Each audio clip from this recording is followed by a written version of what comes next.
is Jennifer, and in this video, I'll be doing a book review by H.G. Wells called The Door in the Wall. So, H.G. Wells was a scientific visionary and also a social prophet. He is one of the most widely read British writer of his generation. He explored a lot of new territories such as science fiction, fantasy, dystopian fiction, satire, and also tragedy. So, H.G. Wells was born in a very poor family in Bromley, Kent, a suburb in London, on September 21, 1866. He sought to escape poverty by having a really high education in London University and also have a Royal College of Science where he studied a lot of zoology.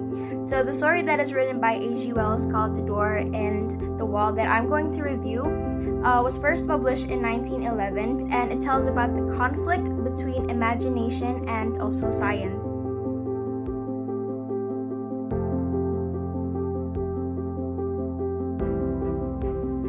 The Door in the Wall that is written by H.G. Wells have the theme of escape and happiness. It is narrated in the first person by a man called Redmond. The story is a frame narrative, and after reading the story, the reader realizes that Wells may be exploring the theme of escape. A man called Redmond recounts a story told to him a few months ago by his old friend Lionel Wallace. The next morning, however, he decided it was nothing more than a fantastic tale well told. Looking back on that night now, Redmond is convinced that either Wallace's story was true or that Wallace at least believed it was true. Wallace and Redmond attended St. Athelstan's College in London together, and Redmond describes himself as an average student. While Wallace was extremely successful in school, that he became a prominent cabinet member because he was very successful in politics. However, Wallace has a secret that haunted him all his life. When he is 5 years old, he had wandered out of his home into the streets of West Kensington in London. He noticed a green door set in a white wall. It was very attractive to him, and he is very suspicious.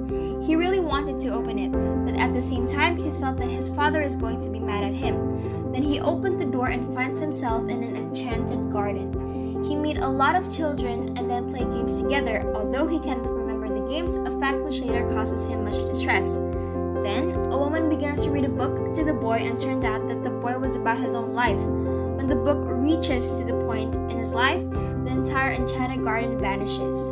One morning, a few months later, Wallace is found dead, having apparently mistaken a door at a dangerous construction site for the elusive door in the wall.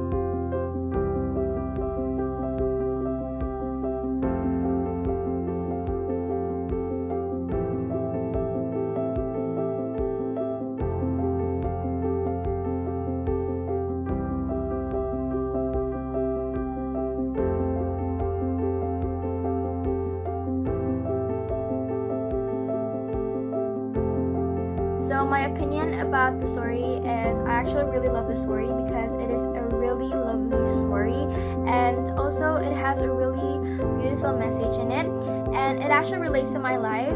Well, actually not into my life, but everyone's life. Why? Because everyone has a lot of problems that they encounter every single day, and they must solve their problems on their own, and some of us know how to solve it, and some of us don't know how to solve it.